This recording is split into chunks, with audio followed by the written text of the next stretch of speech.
Hi everyone, welcome back to a new video. Today we will see a new topic in JavaScript called closures. Now we will start from the beginning and we will continue up to the interview level of questions. We will discuss a few interview questions.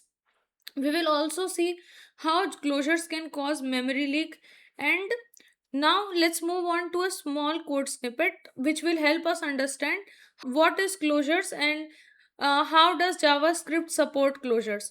Now we have an outer function here. Okay, in this we have declared a variable called count. Okay, and this outer function is actually returning another function which is called inner, and in this what we are basically doing, we are incrementing the value of count and we are logging it. Okay, so now what do you think will happen? Like, does the count still value changes, or is it returned undefined? What do you think happens? So now let's see what actually happens here. Here we have the value as 0. Okay, so once this counter is called for the first time, this 0 will actually become 1. Okay, so now this count can be accessed in the inner function. Okay, why does this happens? This happens because of closures. Now the next time this counter will be called, the 1 will be incremented to 2 in the same way. For the third time when it is getting called, it will become 3. So how does this happen?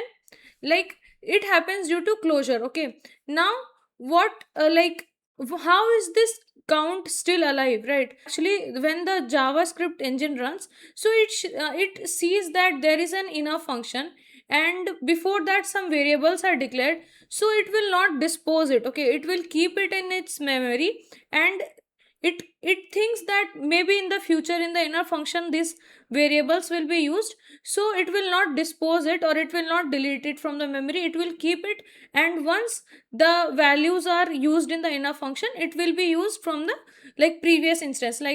Here, once the value was 0, right, count was 0, then we incremented the value to 1, so 1 will be stored in the memory. Then we increment the value to 2, so 2 will be kept, then 3 will be kept. Okay, so in this way we will get the output as 1, 2 and 3. As I said that variables do not disappear. Okay, so what happens, the JavaScript engine actually preserves the access to the variables. It does not delete it from the memory. The variables will be kept very, like, the if JavaScript engine sees that there is an inner function. Okay, and it does not know still, right, if this function will be used or not, right, or if this variable will be used or not. So it still keeps in the memory that maybe it will be used or not. So if it sees another inner function, this will be used if the variable is there, like the variable is used in the inner function, it will be used. Otherwise still it will be in the memory only, it will not be removed. Okay, so now this is basically telling us that JavaScript remembers where functions are created. So now let's go according to the scope wise. Okay, so we have a global scope. Okay, so if this is a function scope, okay, so if we are declaring any variable outside this, it will be a global scope. Okay, so now we have another outer function. So this has let count is equals to 0. Now the inner function will be able to access this. Okay, so the count can be accessed from the inner function.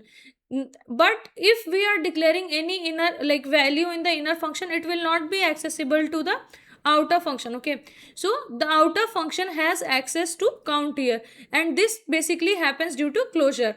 Okay, so now closure is equals to basically function plus access to outer scope. Okay, as we saw, the count was accessible to the inner function, but if we declare any variable inside the inner function, it will not be accessible to the outer function. What is the step of execution? So the outer function is executed. So as I said, count variable will be created in the memory. Inner function is returned. Like, what the function was doing, it was actually returning an inner function, right, in which we were counting, right? So what is happening here? So here inner function is returned, the outer function work is to return the inner function, right? But the count, okay, the count function is still remembered by the enough function. The memory will not be removed. Okay, this is one of the like reason which causes memory leak. Okay, we will see it in the upcoming slides. So the enough function has already been returned, but the count that is stored, okay, the count variable that is stored, it's the inner function still remembers it. Okay, and this happens basically because of the closure. Okay, so now we see that basically the count was 0, and the closure keeps the memory alive. Okay, so because of this closure, if there is any enough function and before that we are declaring any variable, the values will be still remembered, it will not be deleted. Now where are closures used? Okay, so we use closures basically in the hooks. If you are going through React hooks, you will see the use of closures there. We have event listeners, we use closures there.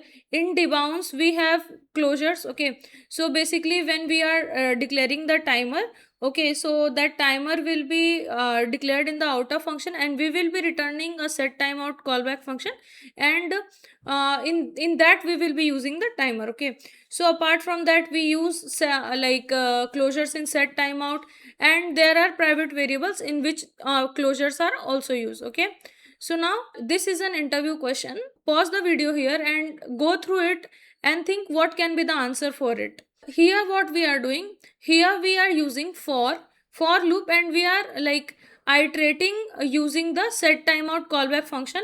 In this we are basically like we are timing it out for 1000 seconds, and we are logging the value of I.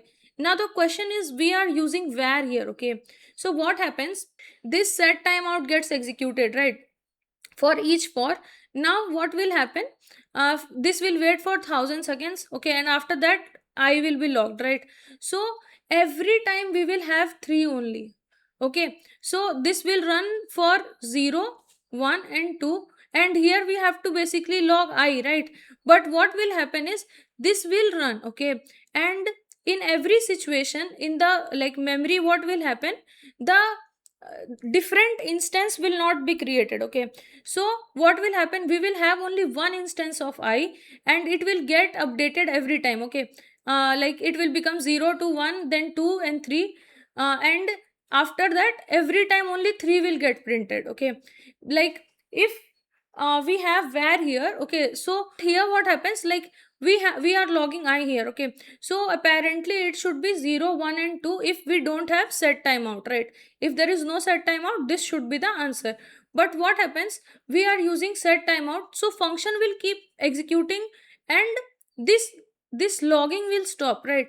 So for var in a function scope, only one instance will be created of I, and it will execute till 2, and what will happen, when 3 is coming, that function will break, right?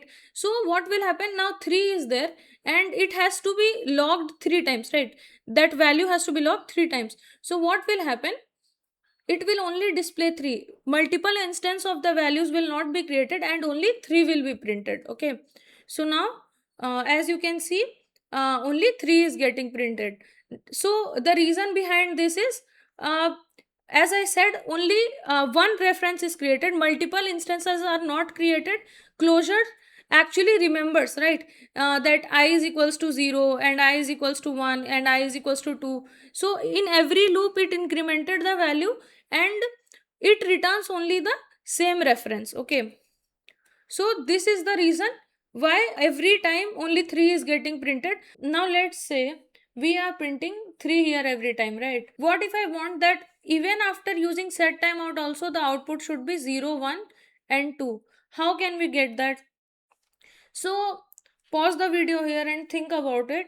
Okay, for that, like for creating multiple instance, okay, for each iteration we will be using let there. Okay, why? Because this is block scope, right? So what will happen, every time like the iteration is starting, a new instance or new reference will be created, right? So what will happen here, when I is equals to 0, this will stop here only. Okay, after that for another loop. Okay, since this is like a set timeout callback function is there, so for new iteration we will have one. Okay, so every time the value is like the loop is not executing using the same reference.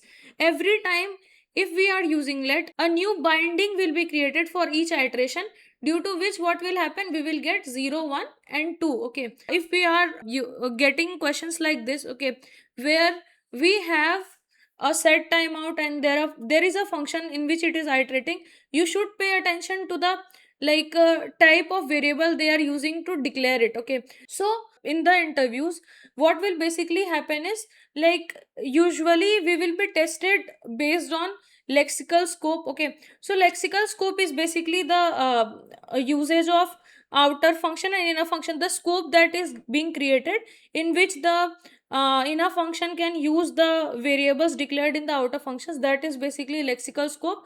And what is the variable lifetime? So as we saw in the for loop, right, some questions can be there related to that in closures. And set timeout, as we saw there.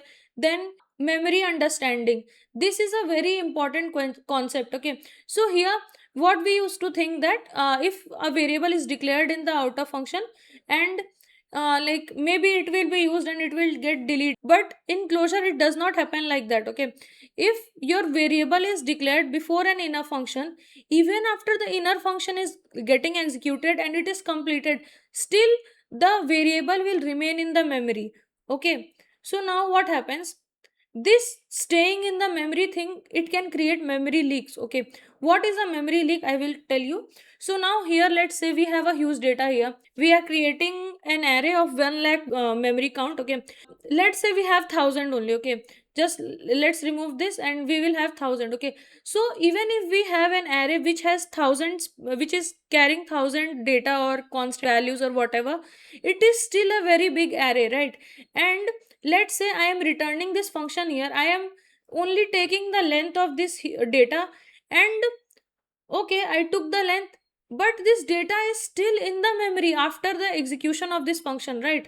So what is happening, the value, this is being referenced here.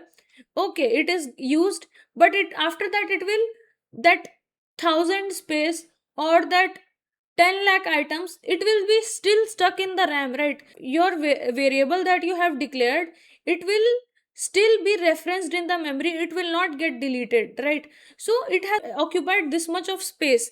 Now the condition is, you are using this in the function. Okay, in a function, what if you have declared this much big array? Okay, and you are not using it in the inner function, the variable will still be stuck in the memory only, and it has occupied this much space. So this is basically what is a memory leak. You are like creating an inner function, variable is still active, and like you are using it for a small use, or if you are not even using it, the garbage collection will not delete it. Okay, what is the best practices? So this is basically in the case of event listener when we are using.